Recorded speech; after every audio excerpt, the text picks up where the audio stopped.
Project 4, Professional Learning Community by Jaclyn Curtis, Anthony Farris-King, Maria Gonzalez, Joshua Edwards, Shanice Galloway, Jacob Cruz-Hernandez here on June 18, 2024. So the first article, Building Education by Professionals. This article really talks about how teachers do not go through enough training like doctors do. Basically saying that the reason why teachers do not last in the teaching field is because they aren't motivated. This article also talks about how administrators need to be and make sure that they have good leadership skills. This will help build a more conductive and conducive environment for teachers and students. Classroom managing by the teachers is also a factor that is greatly that would greatly help enhance that students achieve better educational outcomes. Teacher training, good administration skills, and classroom management are the best ways for building a professional development in school. My name is Joshua Edwards, and my article was Teacher Collaboration and Raising Student Achievement by Tyrone L. Oliverson and Sandra Ritchie from the fall of 2007. In this article, Superintendent Dr. Richard Ross frequently questioned the administration and math teachers at Reynoldsburg Junior High School about their teaching methods and success rates in math. This questioning was in response to the school not meeting the 7th grade mathematics state benchmark of 75%. The teacher at the junior high took proactive steps to improve math instruction and student performance. They created quarterly common assessments and used the data to identify effective instructional strategies. They also had a no blame, no shame, and no excuse attitude, focusing on supporting students in mastering math skills. They even implemented different intervention programs, including a hands-on approach and targeted small group instruction.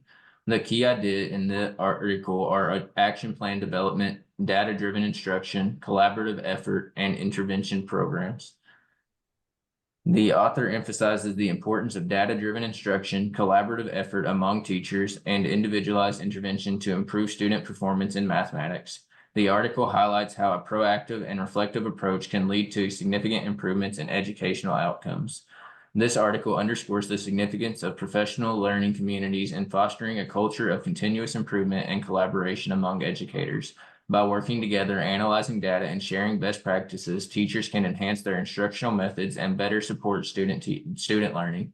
Reflecting on the article, I find the emphasis on data-driven instruction and collaboration particularly insightful. It aligns with my understanding of effective teaching practices where continuous assessment and adaptation are key to meeting students' needs. The no blame, no shame, no excuse attitude is a powerful reminder of the importance of maintaining a positive and proactive mindset in education.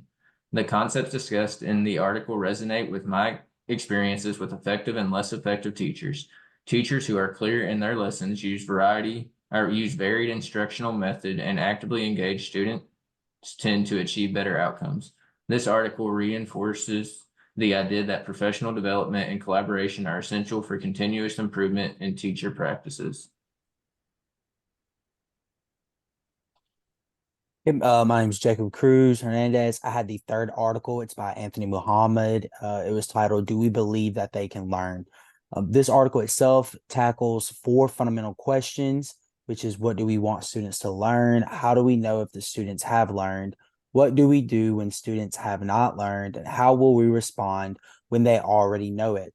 Okay, so he wants to take an actual look at PLCs inside of schools and take a look at each teacher and themselves and notice which biases, which he calls them barriers, do we have and what do we need to do to break these down and kind of tackle them, and that you have to do those in order to thrive and for a PLC to operate like it's supposed to.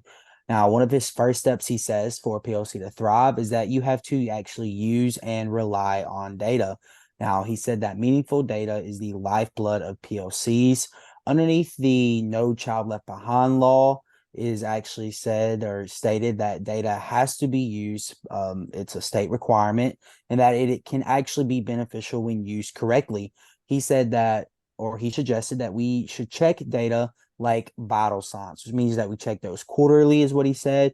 So 2 times every 9 weeks, which gets you 4 a semester of these big, huge chunks of data, and that you use these to actually present it accurately. And so, you know, if you were going up or down with your PLC.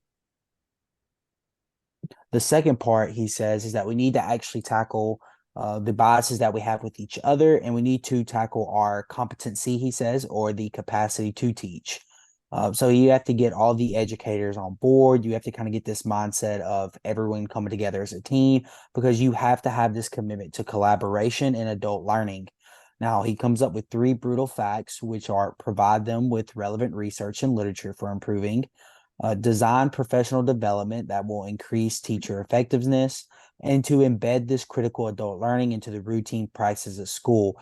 Now, what he came up with, he said one strategy he did was that he would have 2 staff meetings a month for teachers to go over their own strategies and problems in their school. In this, he is hoping that each teacher will talk about their strategies they use in their classrooms that were beneficial and some that were not. By doing this, he is hoping that he can embed or create some adult learning and some new routines for other teachers, and that will help a PLC thrive. My name is Jaclyn Curtis, and I had Article 4, which was Building a Professional Learning Community by Richard DeFore in 2009. In this article, the study found that the superintendent who used the loose and tight strategy found much success. Being tight on the purpose and big ideas, the district needs to improve. Then loose by allowing the various schools the autonomy to make decisions on how they would meet their objective. The autonomy helps make the staff invested in the outcomes of their work. The superintendent led the PLC by giving articles and books on PLCs to each member and would be the focus of the monthly team meetings. She also required a workshop on the PLC so everyone in the team received a consistent message on PLCs. She made sure to define consensus. It's not that everyone must agree before we can move on, but it was understood by everyone in the team. When all points of view have been heard, the will of the group is evident, consensus has been achieved. At this point, full cooperation was expected by each member. The superintendent made sure that the mission was the tight portions of the strategy. The team would focus on student learning and how they would support students who were having difficulty. The teams must be collaborative, but allowed the schools to decide how this collaboration would be, such as course specific or by grade level. The teams must also focus on the results of their assessments and strategies to raise student performance. And finally, the superintendent would be conducting periodic reviews of the teams that were planning their PLCs, monitoring results, focusing on student learning, celebrating success, and confronting obstacles as they arise.